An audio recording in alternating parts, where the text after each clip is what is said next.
يا أيها الذين أوتوا الكتاب آمنوا بما نزلنا مصدقا لما معكم من قبل أن نطمس وجوها فنردها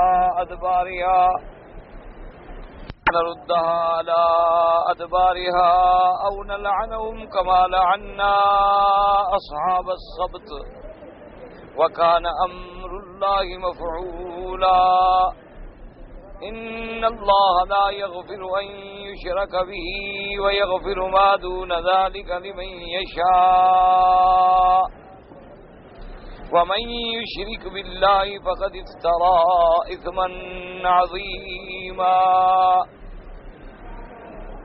ان آیات مبارکہ میں جو سورۃ النساء کی آیات ہیں، اللہ تبارک و تعالی نے خطاب فرمایا ہے اہل کتاب کو، چونکہ سابقہ آیات میں آپ نے پڑھا ہے کہ اہل کتاب کے سوء تصرف کا، سوء اعتقاد کا اللہ نے ذکر فرمایا کہ جن لوگوں کو ہم نے کتاب دی ہے ان کا یہ عالم ہے، بجائے اس کے کہ اس کتاب پر ایمان لاتے، عمل کرتے، اور اس کا تقاضا یہ تھا کہ حضور صلی اللہ علیہ وسلم پر ایمان لے آتے، لیکن انہوں نے کیا کیا کہ گمراہی کو خریدا ہدایت کے بدلے میں، اور یہ چاہا کہ تم مسلمانوں کو بھی گمراہ کریں۔ اور پھر اللہ نے یہودیوں کا احوال بیان فرمایا تھا کہ جو تعریف کرتے ہیں اللہ کے کلام میں، یعنی تعریف لفظی یا تعریف معنوی، اور بعد ایسے کلمات سے خطاب کرتے ہیں آقا انعامدار صلی اللہ علیہ وسلم کو کہ جن میں پہلودار معنی ہے، ایک معنی بہت اچھا ہے لیکن دوسرے معنی میں حقارت و تنقیص۔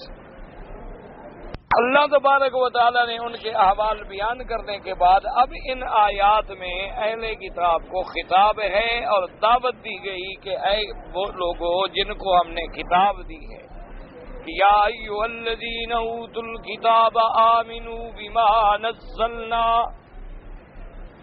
اے وہ لوگ جن کو دی گئی کتاب یعنی اہل کتاب، آمنوا بما نزلنا مصدقا لما معکم، ایمان لے آؤ اس پر جو اتارا ہم نے، یعنی قرآن پر ایمان لے آؤ، جو قرآن ہم نے اتارا ہے سیدنا محمد الرسول اللہ صلی اللہ علیہ وسلم پر، اس پر ایمان لے آؤ۔ اور پھر جو قرآن اور جو کتاب ہم نے حضور پہ اتاری ہے وہ کتاب ایسی تو نہیں جو تمہاری تردید کرے، بعض اوقات یہ ہوتا ہے نا جی کہ ایک کتاب آ گئی ہماری کتاب کی مخالف ہے، اس کے ایمان لانے میں بھی کوئی تردد ہو سکتا ہے، لیکن قرآن کی تو صفت یہ ہے کہ مصدقا لما معکم، قرآن تو ان کی تصدیق کرتا ہے جو تمہارے پاس ہیں، یعنی اللہ کا قرآن تو سابقہ کتابوں کی تصدیق کرنے والا ہے کہ بھی تورات بھی اللہ کی کتاب ہے، انجیل بھی اللہ کی کتاب ہے، زبور بھی اللہ کی کتاب ہے، صحائف ابراہیم و موسیٰ علیہ السلام بھی اللہ کی کتابیں ہیں۔ تو جب میرا پاک پیغمبر اور اس پر اترنے والی کتاب تمہاری تصدیق کر رہی ہے تو اس پر ایمان لے آؤ۔ آمنوا بما نزلنا مصدقا لما معكم من قبل ان نطمس وجوها فنردها على ادبارها، ایمان لے آؤ اس وقت سے پہلے کہ ہم تم پر ایک ایسا عذاب بھیجیں کہ تمہارے چہرے جو ہیں وہ ان کو پلٹ کر دیں تمہارے سامنے کے بجائے الٹی طرف سے۔ اب اس میں دو ترجمے لیے ہیں علماء کرام، یعنی اللہ نے ان کو تنبیہ فرمائی کہ یا تو تم ایمان لے آؤ، اگر ایمان نہ لائے تم تو اللہ تبارک و تعالیٰ ایک عذاب تمہیں یہ بھی دیں گے کہ تمہارے چہرے جو ہیں بجائے سامنے کے الٹ کر دیے جائیں گے، یعنی اب تو آدمی کی آنکھیں سامنے ہیں لیکن گدی کی جانب سے نہیں دیکھ سکتا، تو پھر اللہ پاک ان کو الٹ کے پیچھے کر دیں گے۔ ایک ترجمہ تو علماء نے یہ فرمایا، اور دوسرا ترجمہ یہ ہے کہ فَنُرُدَّهَا عَلَىٰ أَدْبَارِهَا، کہ ہم یہ کریں گے کہ تمہارے سامنے چہرے کو بھی مسخ کر دیں گے اور اس کو بھی ایسا بنا دیں گے جیسے پیچھے ہے، یعنی بالکل تم اندھے کر دیے جاؤ گے اور تمہارا چہرہ جو ہے مسخ ہو جائے گا، کہ گویا ایسے بن جائے گا جیسے پچھلا حصہ ہے، ہم اگلے حصے کو بھی اسی طرح سپاٹ بنا دیں گے، اور اس عذاب کے آنے سے پہلے پہلے تم ایمان لے آؤ محمد رسول اللہ پر صلی اللہ علیہ وعلا آلہ واصحابہ وسلم تسلیما کثیرا کثیرا۔ وجہ کیا ہے؟ یاد رکھیں کہ اللہ تبارک و تعالی کبھی عذاب دیتے ہیں کہ جیسا اس نے گناہ کیا عذاب بھی اسی شکل میں دیا گیا۔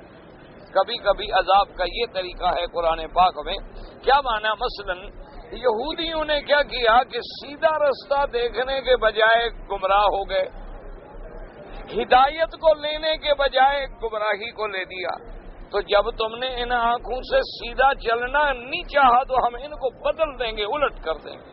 جیسے تم نے خود اپنے آپ کو ہدایت کے بجائے ضلالت کا حقدار بنایا ہے، تو اللہ تبارک و تعالیٰ تمہیں ایسی سزا دیں گے کہ تمہاری چہرے جو ہیں ان کو مسخ کر دیا جائے گا، اور ایسے بنا دیں گے کہ جیسے تمہارا پچھلا حصہ ہے سر کا، یعنی کچھ نہیں دیکھ سکتے ہو، کیونکہ اب بھی تو تم حق نہیں دیکھ رہے ہو۔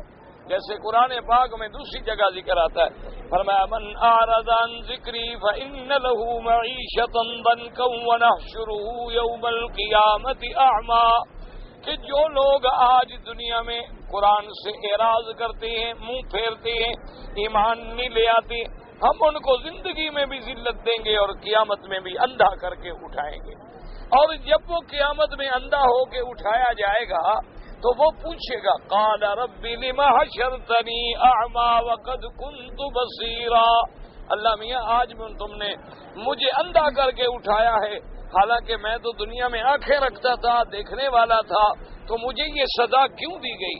اللہ فرمائیں گے قال كذلك اتتك آیاتنا فنسیتها وكذلك اليوم تنسى، کہ دنیا میں ہم نے تمہارے پاس اپنی نشانیاں بھیجی، کتابیں بھیجی، پیغمبر بھیجے، نبی بھیجے، رسول بھیجے، لیکن تم نے دنیا میں ہماری کتابوں کو بھلا دیا، تو آج ہم نے بھی اپنی رحمت سے تمہیں دور کر دیا ہے، اس لیے ہم نے تمہیں اندھا کر کے اٹھایا ہے۔ تو اس کو کہتے ہیں کہ سزا من جنس العمل، کہ تم جیسا گناہ کرو گے سزا بھی اسی طرح ملے گی۔ اب دیکھیں کہ قوم لوط پر جب اللہ کا عذاب آیا تو کیا عذاب تھا؟ اللہ نے حکم دیا جبریل علیہ السلام کو کہ ان کی بستیاں جو ہیں نا، ان کو زمین کی اصل سے، بنیادوں سے اٹھا لو ہاتھ پر اور آسمانوں کی طرف لے آؤ۔ تو قریہ سدوم جو ہے، قرائے سدوم 5 بستیاں تھیں، یہ جارڈن میں واقع ہیں، اب بھی وہ جگہ جو ہے موجود ہے، اس کا نام ہے بحر میت، یعنی وہ سمندر کا جو حصہ ہے اس میں آج بھی کوئی چیز جاندار زندہ نہیں رہ سکتی، نہ کوئی مچھلی، نہ کوئی جانور، نہ کوئی چیز، اس لیے اس کا نام ہے بحر میت۔ تو اس قریہ سدوم کو جب اٹھایا گیا، اللہ نے فرمایا فجعلنا عالیہا سافلہا، اللہ نے حکم دیا اب ان کو اوندا کر کے زمین پہ گرا دو، کیوں کہ وہ بھی تو مردوں کو اوندا کر کے بدفعلی کرتے تھے نا۔ تو اللہ نے اسی جن سے عمل سے سزا دی کہ جیسے تم نے نعوذ باللہ ایک ایسی حرکت کی ہے، ایک ایسا گناہ کیا ہے کہ تم سے پہلے دنیا میں کسی نے یہ گناہ نہیں کیا تھا۔ انکم لتاتون الفاحشۃ ما سبقکم بها احد من العالمین، قرآن نے فرمایا کہ تم نے تو ایسا گناہ کیا ہے، ایسی زیادتی کی ہے، ایسا غیر فطری عمل کیا ہے کہ تم سے پہلے کوئی عالم میں ایسا نہیں گزرا جس نے یہ گناہ کیا۔ سب سے پہلے اس فعل بد کے موجد جو تھے قوم لوط کے آدمی تھے، تو اللہ نے ان کو سزا یہ دی کہ ان کو الٹا پھینکا گیا۔ اسی لیے حکم ہے کہ آج بھی اگر کوئی لوطی مرد ہے، فاعل ہے یا مفعول ہے، ان دونوں کو یہ سزا دی جائے کہ اونچی جگہ سے الٹا پھینکا جائے اور پھر پتھروں کی بارش کر دی جائے۔ تو اس کو کہتے ہیں سزا من جنس العمل، کہ جیسا تم نے گناہ کیا اسی طرح اللہ نے تم کو سزا دی۔ اسی طرح قرآن کہتے ہیں والذین یکنزون الذهب والفضة ولا ينفقونها في سبيل الله فبشرهم بعذاب عليم، اللہ نے فرمایا کہ جو لوگ سونے اور چاندی کے ڈھیر رکھتے ہیں اور پھر زکوٰۃ ادا نہیں کرتے، ان کو عذاب دردناک کی خبر دے دیں۔ یوم یحمیٰ علیہا فی نار جہنم فتکویٰ بہا جباہہم وجنوبہم وظہورہم ھذا ما کنزتم لانفسکم فذوقوا ما کنتم تکنزون۔ اللہ فرماتی ہے کہ قیامت والے دن ہم فرشتوں کو حکم دیں گے کہ وہ سونے چاندی کی سلاخیں بنا کے جہنم میں گرم کریں اور اسی سے ان کو داغ دیں، اسی سے ان کو داغ دیں اور کہیں کہ یہ ہے تمہارا خزانہ جو تم نے دنیا میں رکھا تھا اور زکوٰۃ ادا نہیں کی تھی، تو آج اسی کا مزہ چکھو۔ اس لیے اس کو کہتے ہیں سزا من جنس العمل۔ تو اللہ نے فرمایا کہ اے یہودیو، تم اگر میرے مدنی پہ ایمان نہیں لاؤ گے تو پھر ایسا عذاب آئے گا کہ من قبل ان نطمس وجوہا فنردها على ادبارها او نلعنهم كما لعنا اصحاب السبت، یا ہم تم پہ لعنت کریں گے ایسی لعنت کے جیسے ہم نے سبت والوں پہ لعنت کی، یعنی پہلے جو بنو اسرائیل گزر چکے ہیں جن کو ہم نے حکم دیا تھا کہ ہفتے والے دن شکار نہ کرو، لیکن ان بدبختوں نے کیا کیا کہ ہفتے کے دن شکار کے لیے انہوں نے طریقے ڈھونڈے، اللہ کے قانون کو توڑنے کے لیے انہوں نے ایک طریقہ اختیار کیا۔ وہ طریقہ یہ تھا کہ وہ چھوٹی چھوٹی نالیاں بنا دیتے تاکہ اس میں مچھلیاں آئیں اور بند ہو جائیں اور اتوار والے دن جا کے پکڑ لیں گے۔ نالیاں بنا دیتے کہ وہ مچھلیاں اس میں بہہ کے آ جاتی اور وہاں وہ جا کے تختہ ڈال دیتے کہ دیکھو جی ہم نے ہفتے کو تو نہیں پکڑی نا، ہفتے کو تو نہیں پکڑی، ہم نے تو اتوار کو پکڑی ہے۔ اللہ نے کہا ہے کہ تم شکار ہفتے کو نہ کھیلو، تو ہم نے تو ہفتے کو شکار نہیں کھیلا ہے، ہم تو اتوار کو کھیل رہے ہیں۔ یہ اصل میں کیا ہوتا ہے، یہ اسلام کے خلاف ذہن جو ہیں ان کی سازشیں ہوتی ہیں کہ وہ اللہ کے قانون کو توڑنے کے لیے مختلف بہانے ایجاد کرتے ہیں۔ جیسے آج دنیا میں کتنے لوگ ہیں، اللہ معاف کرے، اللہ معاف کرے، اللہ معاف کرے، یعنی برش استعمال کرتے ہیں تو خنزیر کے بالوں کا، یعنی دانتوں میں جو استعمال ہوتا ہے برش خنزیر کے بالوں کا، اور شیونگ کے لیے جو برش استعمال کرتے ہیں وہ بھی خنزیر کے بالوں کا، اور سب سے مہنگا بھی وہی ہوتا ہے، سب سے قیمت بھی اسی کی زیادہ ہے۔ اور جب مسلمانوں سے پوچھو یہ تم کیا کر رہے ہو، کہتے ہیں جی قرآن نے کہا ہے خنزیر کا گوشت حرام ہے، قرآن نے جو فرمایا حرمت علیکم المیتۃ والدم ولحم الخنزیر، قرآن کہتا ہے خنزیر کا لحم حرام ہے، گوشت حرام ہے، چربی تو حرام نہیں، ہڈیاں تو حرام نہیں، اس کا چمڑا تو حرام نہیں، اس کے بال تو حرام نہیں، اللہ نے تو گوشت حرام کیا، اللہ نے تو صرف اس کو، تو اللہ کے قانون کو یوں توڑتے ہیں، اللہ کے قانون میں اس قسم کی تعویلات کرتے ہیں۔ اللہ تبارک و تعالی ہر مسلمان کے حال پہ رحم فرمائے۔ تو اسی لیے کتنے لوگ ہیں آج، جیسے تمہارے ہاں ایک بہت بڑی جماعت بھی گزری تھی اور اس کی قیادت کرنے والا اپنے آپ کو علامہ کہلاتا تھا، لیکن نتیجہ کیا نکلا، اس نے کہا جی نماز کی کوئی ضرورت نہیں، کیونکہ نماز تو قرآن میں ہے ہی نہیں، یہ ہے کہ اقیم الصلاۃ، اقیم الصلاۃ، کہیں قرآن میں نہیں کہ عشاء کی 4 رکعتیں پڑھو، مغرب کی 3 رکعتیں پڑھو، فجر کی 2 رکعتیں پڑھو۔ انہوں نے کہا یہ تو کوئی حکم نہیں، تو اس کا مقصد یہ ہے، انہوں نے کہا کہ نماز کیا ہے، یہ ایکسرسائز تھی، اب ہم پی ٹی کر لیتے ہیں، نماز پڑھنے کی کیا ضرورت ہے۔ مقصد یہ تھا نماز پڑھنے سے کہ لوگوں کے بدن ٹھیک رہیں، ذرا فٹ رہیں، اپنے آپ کو چاق و چوبند رکھیں، اپنے وزن کو کنٹرول کریں۔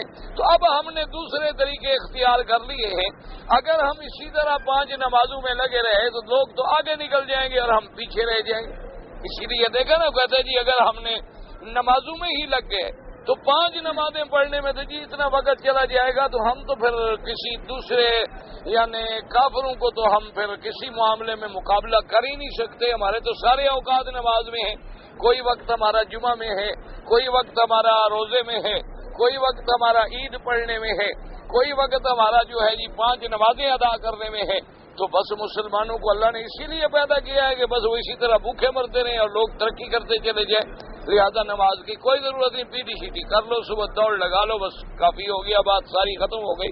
تو اس لیے قرآن پاک کی تحریف کرتے اللہ نے فرمایا جو ایسا کرتے ہیں، فرمایا اولعناہم کما لعنا اصحاب السبت، یا ہم تم پر پھر ایسی لعنت کریں گے جیسی کہ ہم نے اصحاب سبت پہ کی. کیا مانا؟ جیسے ہم نے ان کو قردۃ و خنازیر، جیسے ان پہ ہم نے عذاب بھیجا تھا کہ شام کو اچھے خاصے بندے ہیں، صبح کو گئے تو بندر بن گئے، کوئی خنزیر بن گیا. جیسے ان پہ ہم نے مسخ کا عذاب بھیجا تھا کہ ان کو ہم نے انسانوں کے بجائے حیوان بنا دیا، تو تم پر بھی ہم پھر وہی عذاب بھیجیں گے، تم پر بھی ہم مسخ بھیجیں گے. کیونکہ اللہ جو چاہتے ہیں تو اللہ کا حکم جو ہے تو پورا ہو کے رہتا ہے، اللہ کے حکم کو کوئی ٹال نہیں سکتا. بس یاد رکھیں. لیکن اس آیت پہ کچھ سوالات ہیں علماء کے. ان نے فرمایا کہ اللہ نے یہ جو حکم فرمایا تو حضور فرماتے ہیں کہ میری امت پہ مسخ نہیں آئے گی صلی اللہ علیہ وسلم. مسخ مانا سمجھ، مسخ کا مانا ہوتا ہے شکل کا بدل جانا، اللہ معاف کرے. اچھا، اس کی دو طریقے ہیں. ایک تو یہ ہے کہ انسان حیوان بن جائے، یعنی انسان ہے بندر بن گیا، انسان ہے خنزیر بن گیا. ایک تو یہ مسخ ہے. ایک مسخ یہ ہوتی ہے کہ اللہ پاک صورتیں بدل دیں کہ اچھا خاصا سفید آدمی ہے سیاہ ہو گیا، اچھا خاصا خوبصورت آدمی تھا بدصورت ہو گیا. یہ بھی ایک مسخ کی صورت ہے. اچھا، اور ایک مسخ کی صورت ایسی ہوتی ہے کہ بظاہر تو انسان انسانی شکل میں ہے، لیکن اندرونی طور پہ ان پہ ایسی تبدیلی آ گئی ہے کہ وہ حیوانوں سے بھی آگے بڑھ گئے، وہ حیوانیت سے بھی آگے بڑھ گئے ہیں کہ ہیں بظاہر انسان، لیکن ان کے افعال اگر دیکھیں، اعمال اگر دیکھیں تو شیطان بھی شرما جائے اور حیوان بھی بھاگ جائے، ایسی حرکات کرتے ہیں. تو اچھا، ایک ہے خسف. خسف کا معنی کیا ہوتا ہے؟ زمین میں دھنس جانا، زمینوں میں دھنس جانا.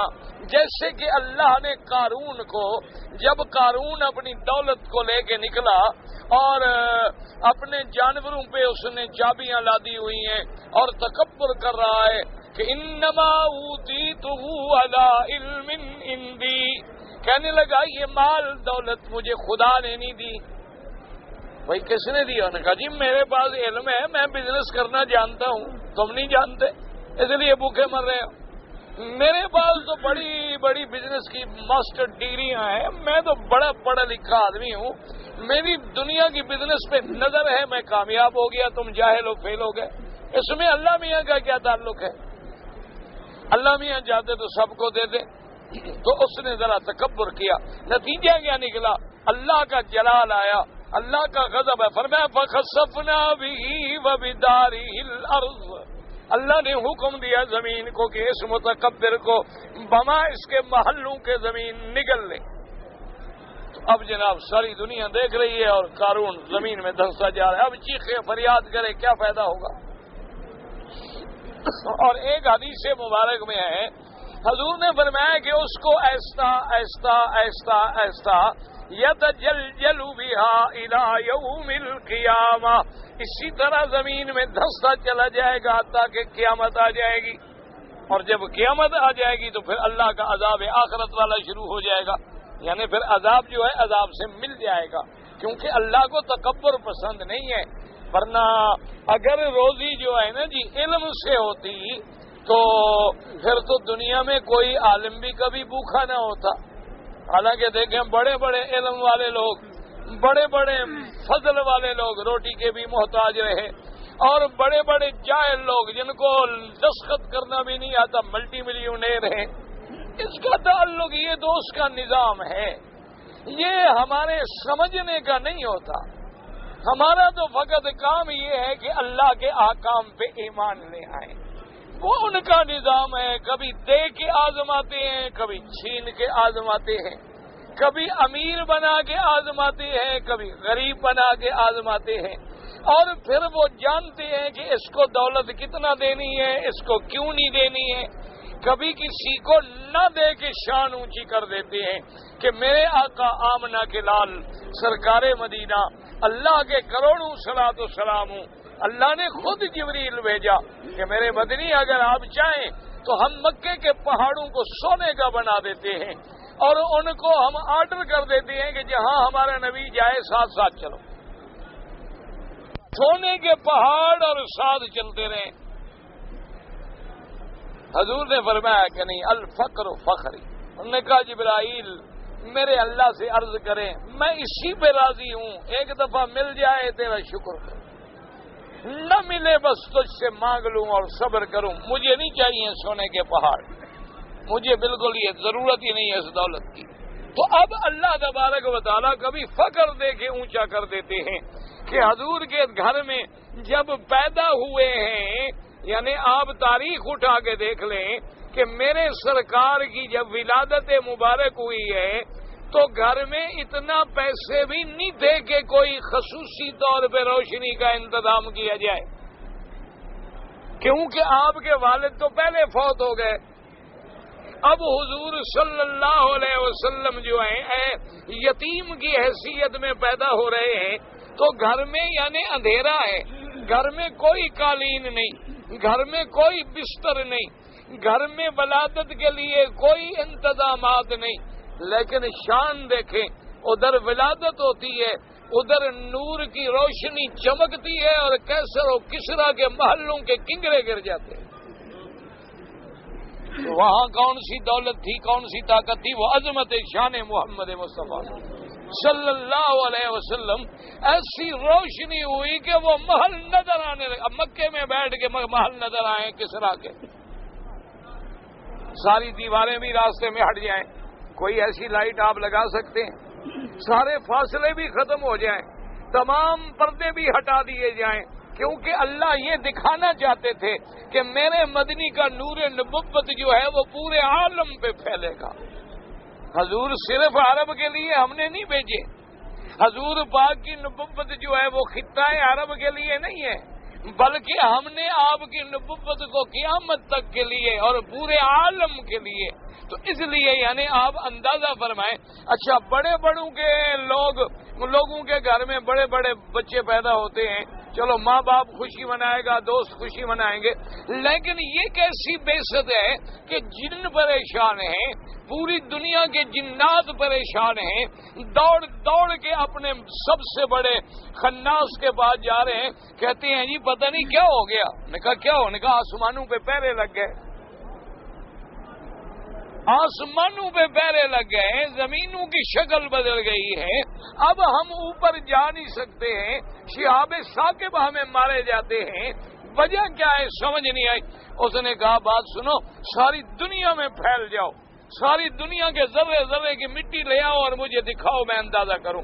ساری دنیا کی مٹی لے آئے جنات. تو ابلیس لعین نے جب مٹی سونگی نا مکے کی، اس نے کہا یہاں جاؤ، یہاں کوئی بات ہو گئی، یہاں کوئی بات ہو گئی ہے. یا تو اللہ اس دنیا کو ختم کرنا چاہتے ہیں، یا پھر اللہ اس دنیا کو مزید کچھ اونچا کرنا چاہتے ہیں. بات اسی علاقے میں ہوئی ہے، یہاں ڈھونڈو کیا ہو گیا. اب دیکھو جناب، جن پریشان ہیں، کائن پریشان ہیں، منجمین بیٹھے ہوئے ہیں تاروں کے حساب لگا کے، وہ پریشان ہیں، فلکیات والے پریشان ہیں، ساری دنیا گردش میں آ گئی ہے اور پیدا ہونے والے کے گھر میں دیا نہیں جلتا.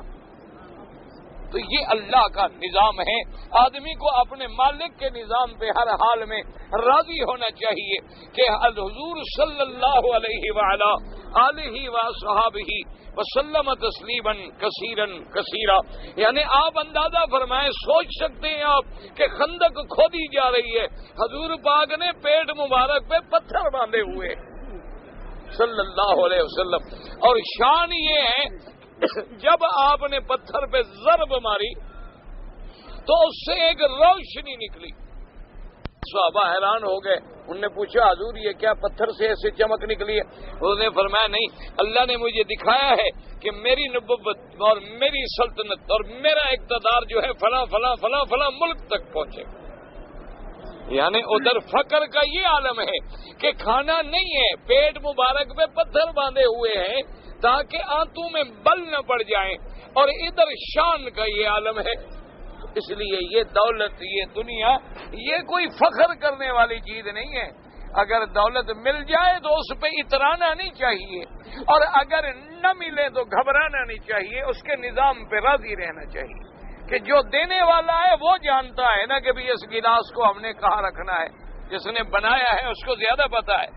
تو جس نے ہمیں پیدا کیا ہے وہ بھی جانتا ہے کون کتنے کا مستحق ہے، کون فقر میں ہدایت پائے گا، کون غنا میں ٹھیک ہوگا، کون اعتدال پہ رہے گا، اور کس کو کس حال میں ہم نے رکھنا ہے۔ تو اس لیے علماء کرام فرماتے ہیں کہ یاد رکھیں کہ اللہ کے نبی پاک کا فرمان ہے کہ میری امت میں خسف بھی نہیں آئے گا اور مسخ بھی نہیں آئے گا، یہ دو عذاب اللہ میری امت کو نہیں دیں گے۔ تو اب وہ کہتے ہیں کہ جناب جب یہ نہیں آئیں گے، اب ہم نے دیکھا دنیا میں کئی جگہ زلزلے آ گئے، کئی جگہ زلزلے آئے، زمینوں میں مکان دھنس گئے، ٹوٹ گئے، گر گئے، ہزاروں لاکھوں لوگ فنا ہو گئے، تو حضور نے فرمایا کہ خسف نہیں آئے گا۔ اور اس قرآن کی آیت بھی یہ کہتی ہے، اللہ نے فرمایا کہ اگر تم ایمان نہیں لے آؤ گے تو فنطمس وجوہا فنردھا علی ادبارہا، تو ہم مسخ کر دیں گے تمہیں۔ تو یہ کیسے پھر جمع ہوگا؟ تو اس لیے محدثین کرام نے رحمت اللہ علیہم اجمعین نے ان نے فرمایا کہ بھائی یہ کوئی تعارض نہیں ہے، اصل بات یہ ہے کہ حضور کی امت پہ ایسے خسف نہیں آئے گا کہ پوری امت زمین میں دھنس جائے، ایسا خسف نہیں ہے، کیونکہ جیسے پہلے نبیوں کی امتوں پہ عذاب آئے نا کہ پوری امت کی امت ختم ہو، کوئی ایک بندہ بھی نہیں بچا، قوم عاد، قوم سمود، قوم لوط، قوم نوح، کوئی نہیں بچ سکا، سب ہلاک ہو گئے، ایسے حضور کی امت پہ نہیں آئے۔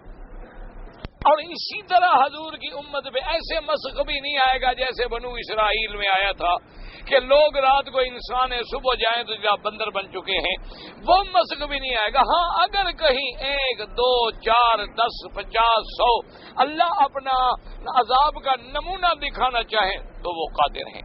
اچھا، باقی یہ آیت میں آنے کے بعد اب ایک سوال باقی یہ رہتا ہے کہ بھئی جو بنو اسرائیل ایمان نہ لے آئے تو ان پر بھی یہ دونوں عذاب نازل نہیں ہوئے، ان پر بھی دونوں عذاب تو نہیں آئے، نہ ان پہ مسخ آیا ہے اور نہ ان پہ کسی قسم کا دوسرا عذاب آیا ہے، تو اس کی کیا وجہ ہے؟ تو علماء نے فرمایا کہ اصل میں یہ بات نہیں تھی، اس آیت میں اللہ نے یہ نہیں فرمایا کہ فلاں تاریخ کو ہم یہ عذاب دیں گے، اللہ نے فرمایا ایسا نہیں کرو گے تو ہم قادر ہیں کہ ایسا کر دیں، لیکن نہ کرے تو اس کی مرضی۔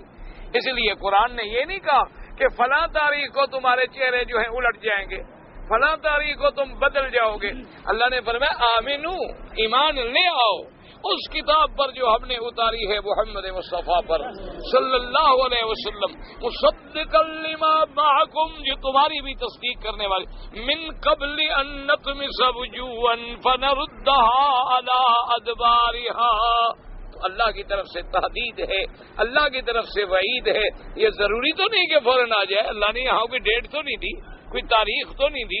اور پھر یہ اس وقت آتا کہ جب یہود میں کوئی ایمان نہ لے آتا، لیکن یہود میں بھی تو لوگ ایمان لے آئے، یہودیوں میں بھی تو لوگ مسلمان ہو گئے، ایمان لے آئے، حضور صلی اللہ علیہ وسلم کے صحابی بنے اور بڑے بڑے مراتب پہ پہنچے، تو لہذا وہ عذاب تو تب آتا جب کوئی بھی ان میں ایمان نہ لے آتا۔ جب اللہ تبارک و تعالیٰ کے حکم کی تعمیل ہو گئی، چاہے تھوڑے لوگوں نے تعمیل کر لی، لیکن اللہ کا عذاب ٹل گیا۔ اسی لیے حکم آتا ہے نا قرآن حدیث پاک میں کہ اگر کوئی آدمی رات کو اپنے گھر میں آیت الکرسی پڑھ لیتا ہے تو وہ گھر نہیں بلکہ اس کے ہمسائے بھی محفوظ ہو جاتے ہیں، تو اس کی حالانکہ باقی تو نہیں پڑھ رہے۔ اچھا، کبھی ایسا ہوتا ہے کہ آپ جہاز میں سفر کر رہے ہیں، لوگ شرابیں پی رہے ہیں، گناہ کر رہے ہیں، لیکن کوئی ایک اللہ کا بندہ بھی بیٹھا ہوتا ہے، اس کی وجہ سے باقیوں پر بھی عذاب ٹل جاتا ہے۔ تو یہ اللہ تبارک و تعالیٰ کا ایک نظام ہے جس کو ہم سمجھ ہی نہیں سکتے، جس کو ہم سمجھ نہیں سکتے ہیں، وہ جاننے والے ہوتے ہیں کہ کیا وجہ ہے۔ جیسے کہ تاریخ میں واقعہ آتا ہے نا کہ جب جہانگیر نے وہ اپنا حملہ کیا ایک قلعے پر، شاید فتح پور سیکری کا قلعہ تھا یا کوئی اور قلعہ تھا، تو کئی دن سے وہ حملہ کرتے، بڑی فوجیں، بڑی طاقت، بڑی قوت، لیکن فتح نہیں ہوتا۔ تو اس نے علماء کو بلایا، اس نے کہا کہ بھائی میرا مقصد تو اللہ جانتے ہیں کہ بڑا ٹھیک ہے، میں تو چاہتا ہوں کہ دنیا میں اسلام آئے، قرآن آئے، اور پھر اس نے اپنے دور میں بڑے اچھے اچھے کام بھی کیے ہیں، بڑی دین کی کتابیں بھی مرتب ہوئی، اس کی ذاتی غلطیاں بھی بہت تھی، انسان ہے، ہر انسان میں عیب بھی ہوتے ہیں، اچھائیاں بھی ہوتی ہیں، صرف آدمی کے عیوب پر نظر نہیں رکھنی چاہیے، اس کی اچھائیوں پر بھی نظر رکھنی چاہیے.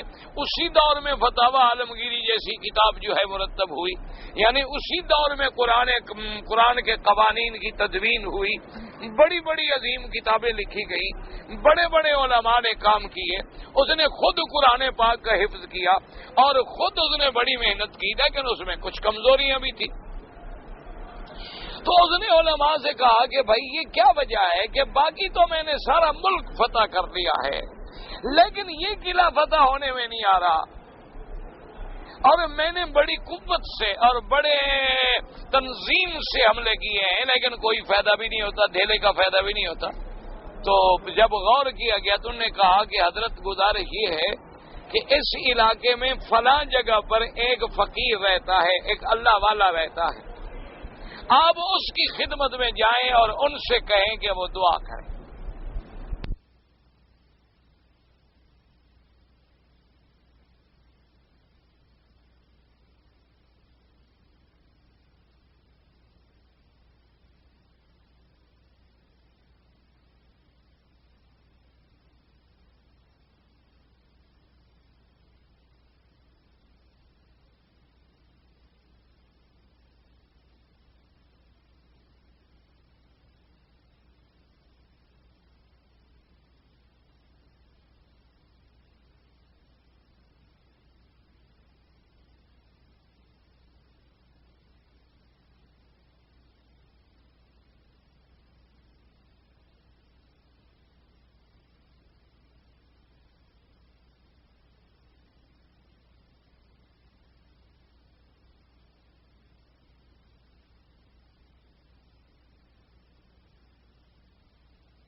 علم والا، علم کی قدر کرنے والا، اللہ والوں کی عزت کرنے والا، وہ جناب رات کو اس بادشاہ اس فقیر کی دربار میں پہنچے. انہوں نے کہا کہ حضرت مہربانی کریں، دعا کریں.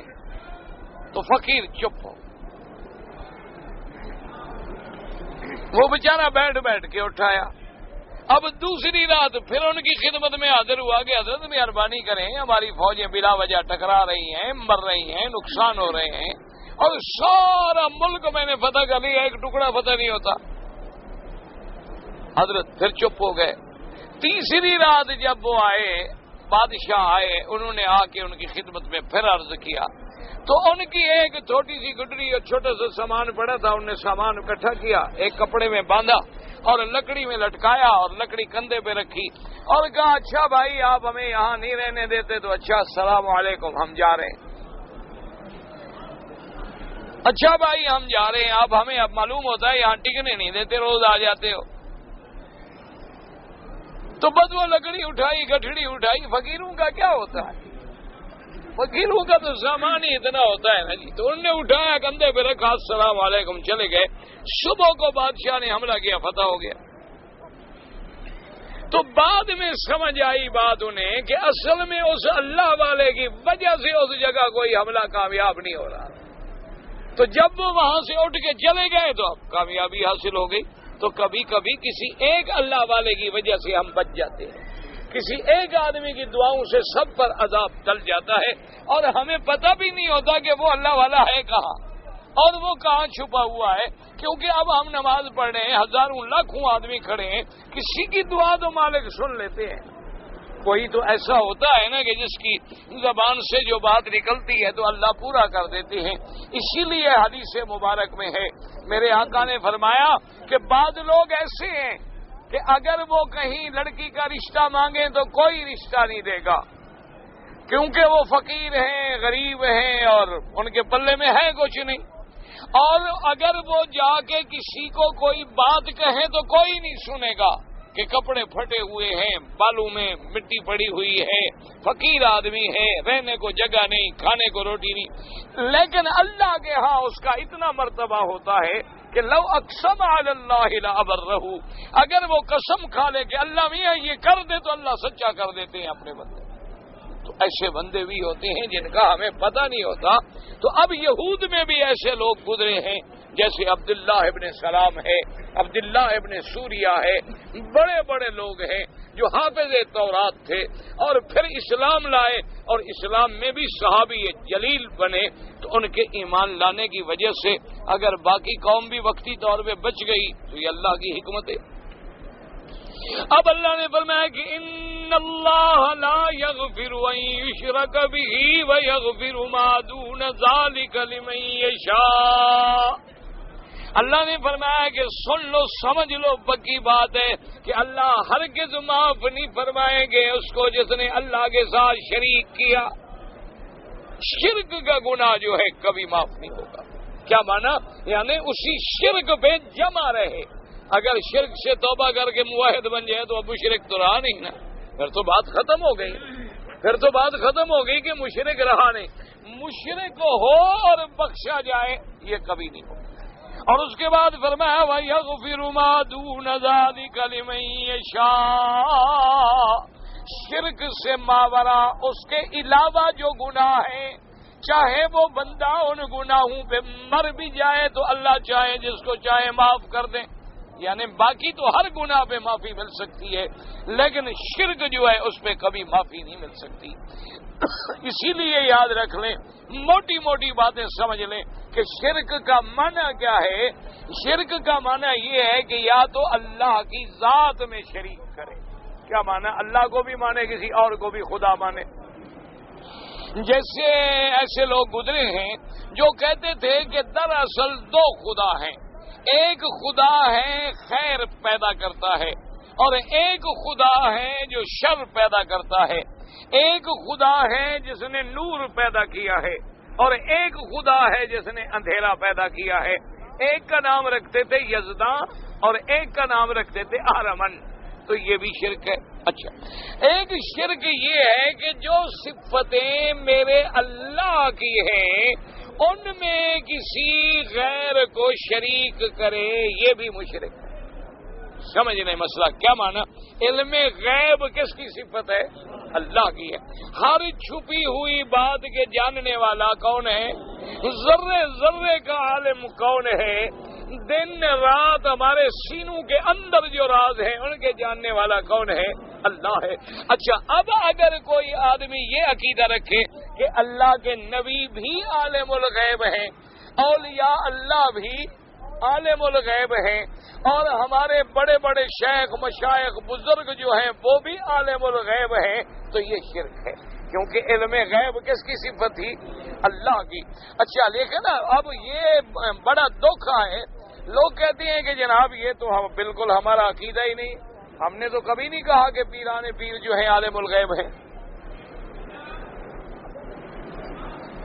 کہتے ہیں جناب ہم نے تو کبھی نہیں کہا کہ حضرت ہجویری رحمت اللہ علیہ جنہیں لوگ داتا کہتے ہیں, داتا صاحب کہتے ہیں کہ وہ عالم الغیب, وہ کہتے ہیں ہم نے کبھی نہیں کہا. وہ کہتے ہیں ہم نے تو کبھی نہیں کہا کہ محبوب سبحانی جو ہیں یا معین الدین اجمیری ہیں, نظام الدین اولیاء ہیں, اسی طرح بہاؤالدین زکریا ہیں, اسی طرح بڑے بڑے مشائخ اولیاء جو گزرے اللہ ان کی قبر پہ کروڑوں رحمتیں فرمائے. تو وہ کہتے ہیں ہم نے تو کبھی نہیں کہا جناب, ہم نے تو ان کو کبھی عالم الغیب نہیں کہا. عالم الغیب تو اللہ ہے. سمجھیں بات کو. اچھا ٹھیک ہے بھائی. اب ایک آدمی یہاں سے بیٹھے ہوئے وظیفہ پڑھ رہا ہے کہ یا شیخ عبد القادر جیلانی شیئا للہ, کہ عبد القادر جیلانی مجھے کچھ اللہ کے لیے دو. اچھا, یہاں سے بیٹھے ہوئے کہہ رہا ہے کہ داتا میری مشکل حل کرتے.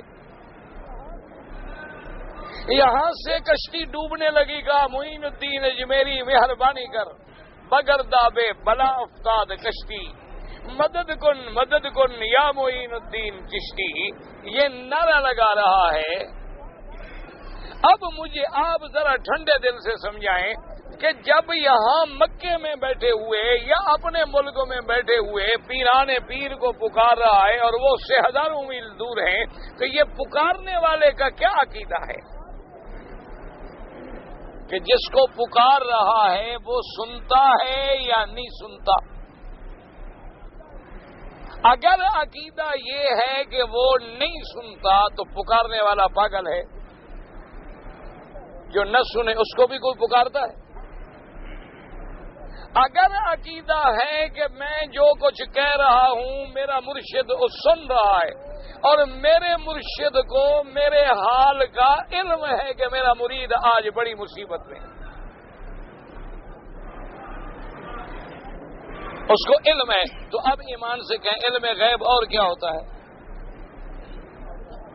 تو اب علم غیب کا عقیدہ آ گیا کہ نہیں آ گیا؟ چاہے زبان سے نہ کہے،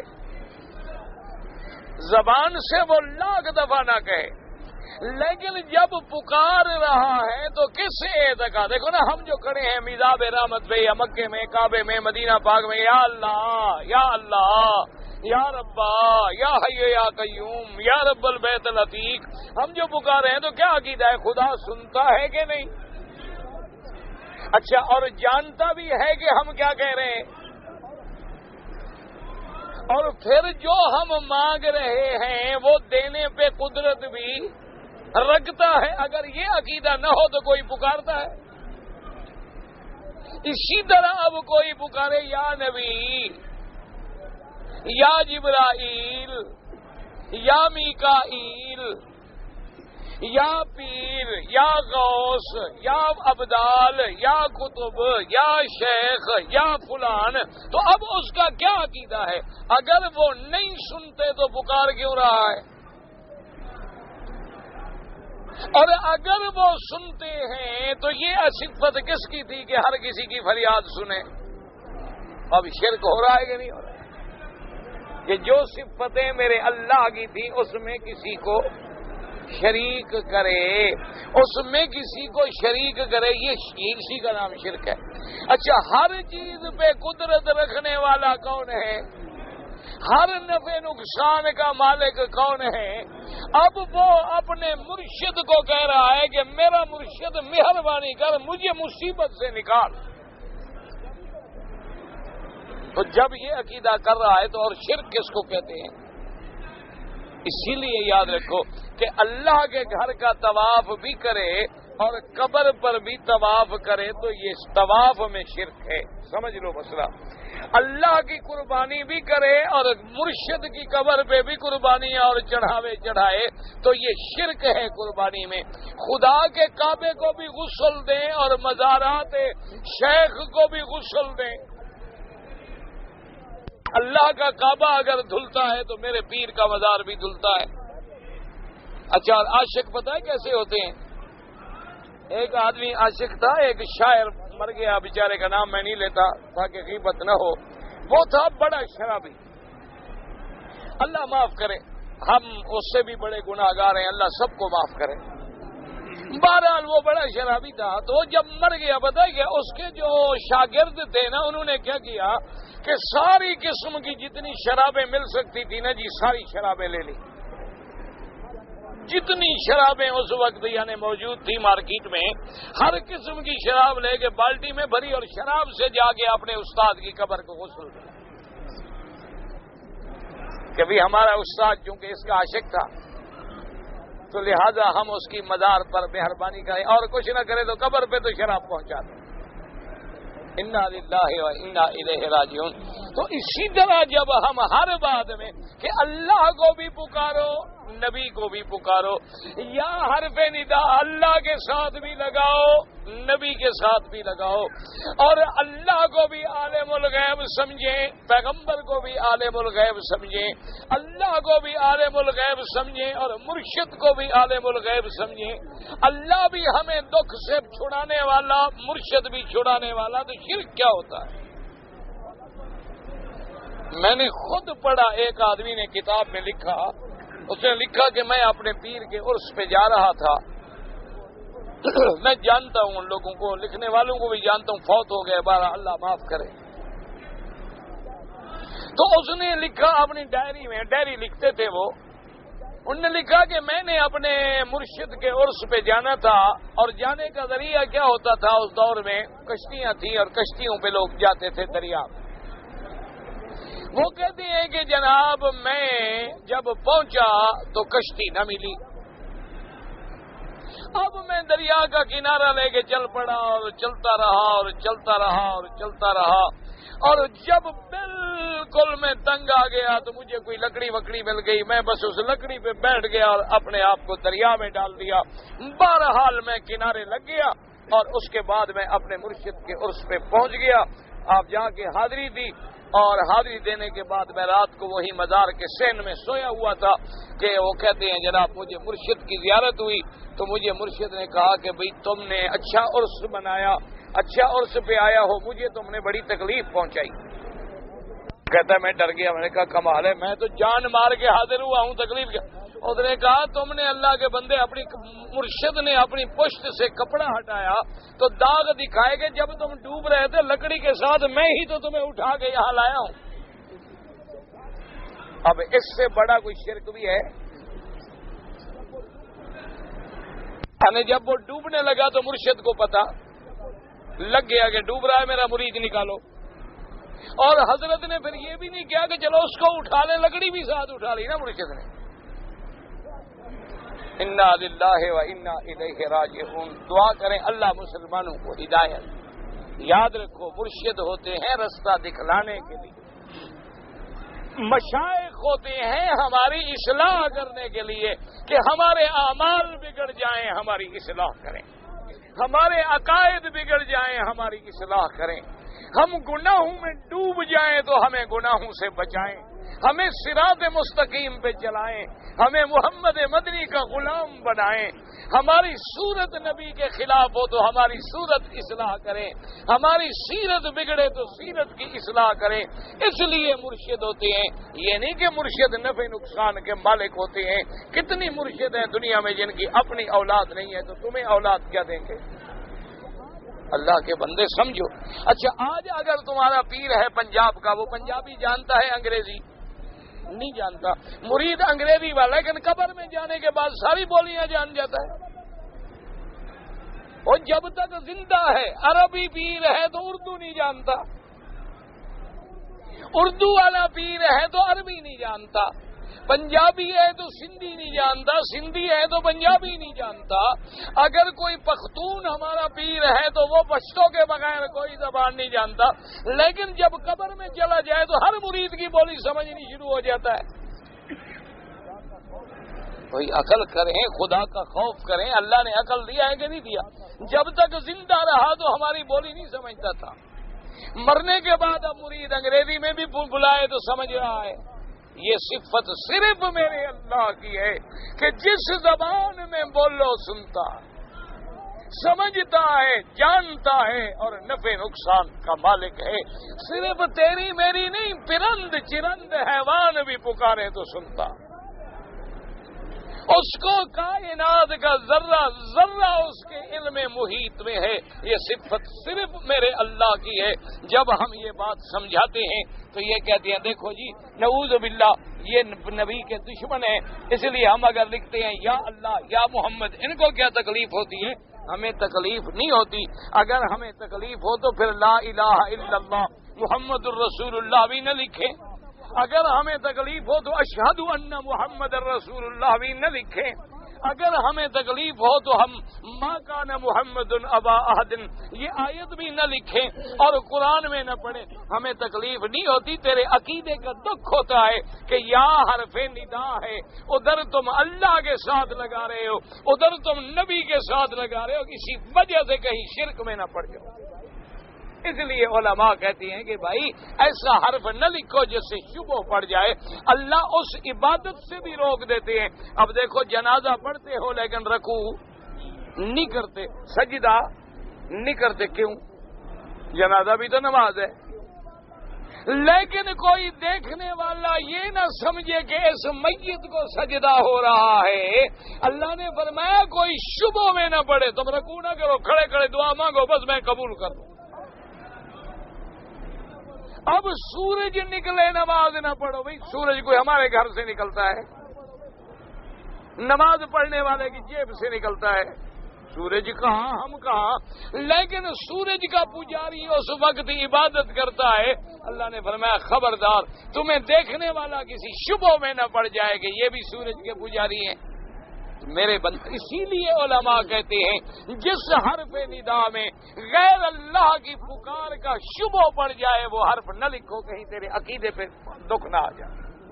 اس لیے اللہ کا فیصلہ، ورنہ نعوذ باللہ ثم نعوذ باللہ ثم نعوذ باللہ، اگر حضور کے نام سے محبت نہ ہو تو وہ مسلمان ہے؟ وہ تو مسلمان ہی نہیں ہو سکتا، وہ تو کافر۔ ہر اذان میں اشہد ان لا الہ الا اللہ اشہد ان محمد رسول اللہ کیوں کہیں؟ تکبیر میں کیوں کہیں؟ نماز میں کیوں کہیں اللہم صلی علی محمد وعلی آل محمد؟ صرف یا سے کیا چڑ ہے؟ اس لیے چڑ نہیں، تیرے عقیدے کو بچانے کا راستہ ہے کہ میرے بھائی یا حرف ندا ہے، اور ندا استغاثہ صرف اللہ کی شان ہے اور اللہ کے سوا کسی کو نہیں پکارا جاتا۔ اس لیے فرمایا ان اللہ لا یغفر ان یشرک بہ وَيَغْفِرُ مَا دُونَ ذَلِكَ لِمَن يَشَاءُ۔ شرک کے علاوہ اگر اور گناہ ہیں اللہ تبارک و تعالی جس کے لیے چاہیں اس کو معاف کر دیں۔ کیا مانا؟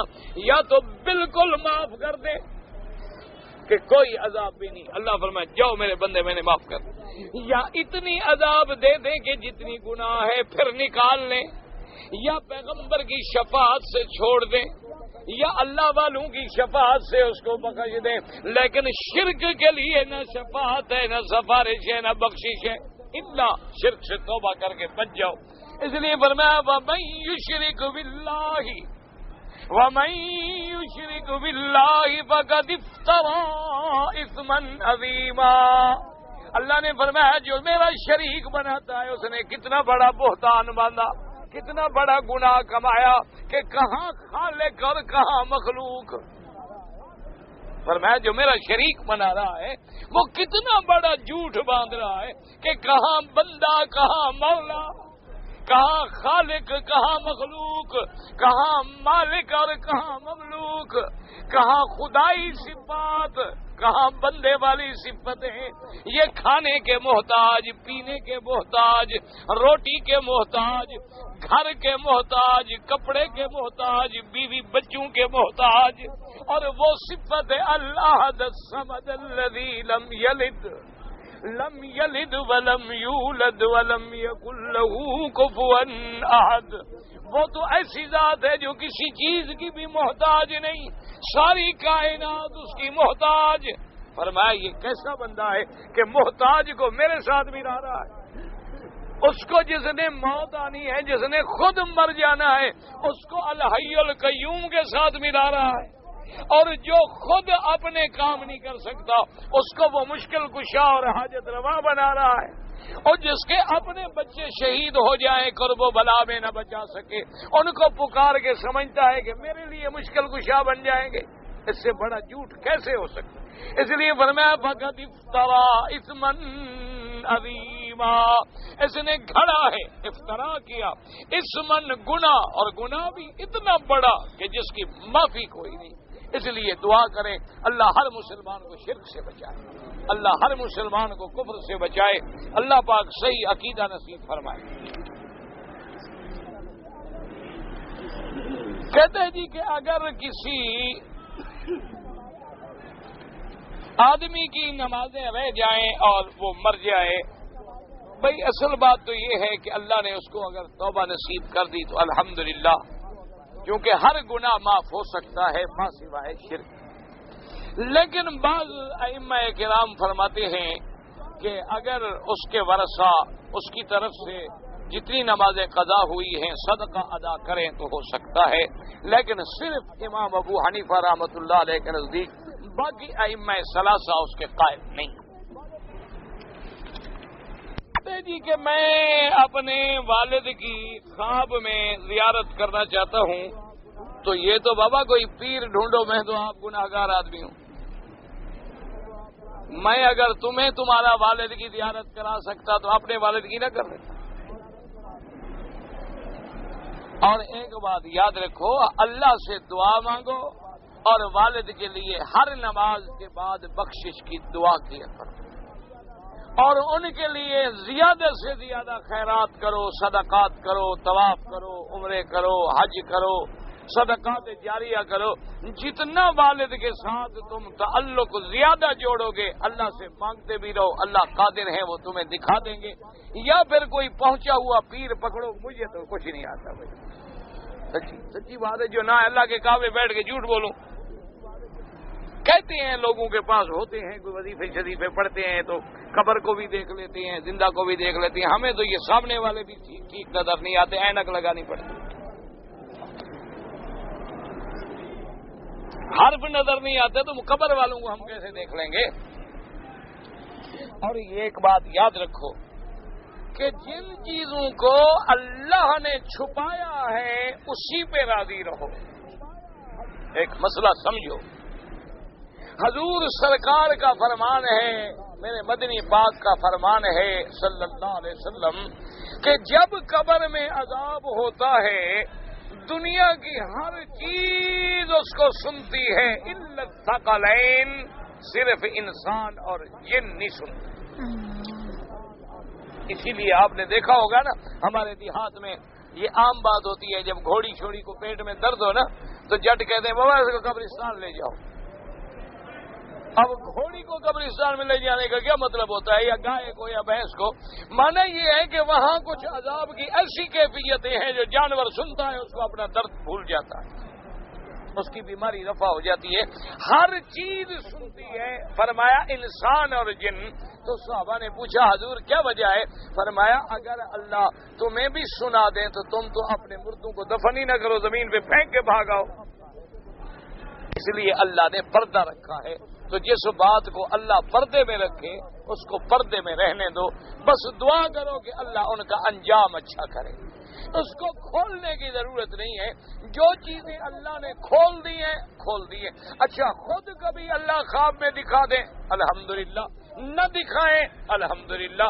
اصل دعا یہ کرو کہ اللہ ان کا انجام اچھا کرے, اللہ ان کی قبروں کو باغ جنت بنائے, اللہ سب کی قبروں کو نور سے بھر دے, اللہ ان کے لیے راحت کی جگہ بنا دے, اللہ انہیں ہر قسم کے عذاب سے محفوظ رکھے.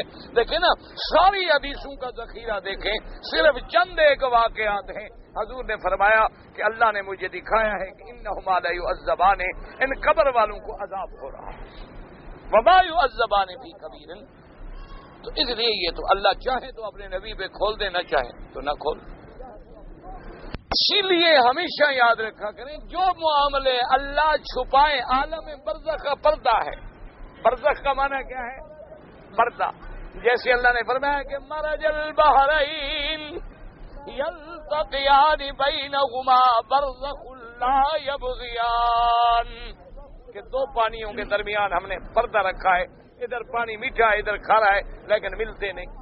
اسی طرح برزخ جو ہے یہ بھی ہمارا آگے ایک پردہ ہے.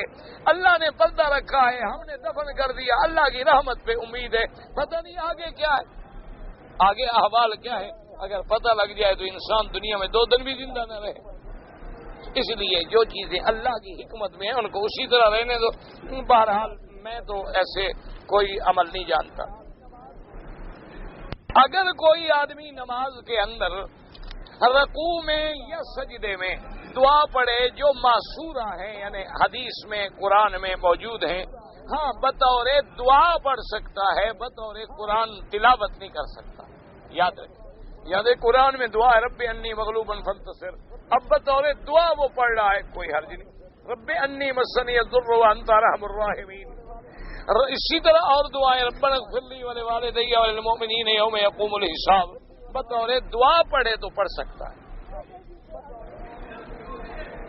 کہتے ہیں جی کہ اگر یا حرف ندا سے نبی کا پکارنا منع ہے تو پھر ہم نمازوں میں جو پڑھتے ہیں ایوہ النبی و رحمت اللہ وبرکاتہ, یہ ہم نقل کرتے ہیں, عقیدہ نہیں رکھتے. سمجھو, یعنی معراج کی رات جب حضور نے کہا التحیات للہ والصلوات والطیبات والسلام علیکم, تو اللہ نے جواب میں فرمایا ایوہ النبی و رحمت اللہ, تو ہم اسی کلمات کو نقل کر رہے ہیں. سمجھ آ رہی ہے بات؟